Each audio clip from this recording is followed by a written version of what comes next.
দরজা বন্ধ থাকুক ঘরের, জানালা বন্ধ থাকুক ঘরের, ভল্টের মতন দরজা দেন, তারপরও ঘরের ভিতর থেকে মানুষ গায়েব হয়ে যাচ্ছে, ঘরের ভিতর থেকে মানুষকে মেরে নিয়ে চলে যাচ্ছে, গুম হয়ে যাচ্ছে, খুন হয়ে যাচ্ছে।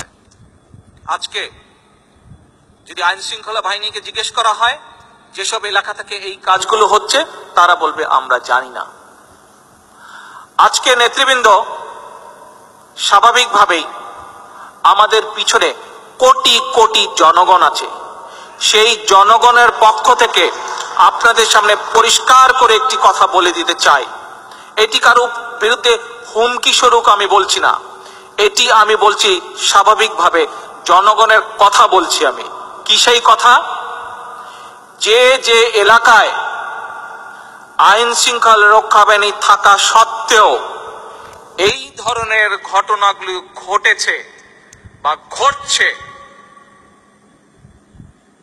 একদিন না একদিন, আমি বিশ্বাস করি বেশি দূরে নয় সেদিন ওই সব এলাকায়, স্ব এলাকায় যেসব এলাকায় ঘটেছে, সেই সব এলাকার আইন শৃঙ্খলা রক্ষা বাহিনীর যে সকল ব্যক্তিবর্গ দায়িত্বে ছিলেন, তাদেরকে জবাবদিহি করতে হবে।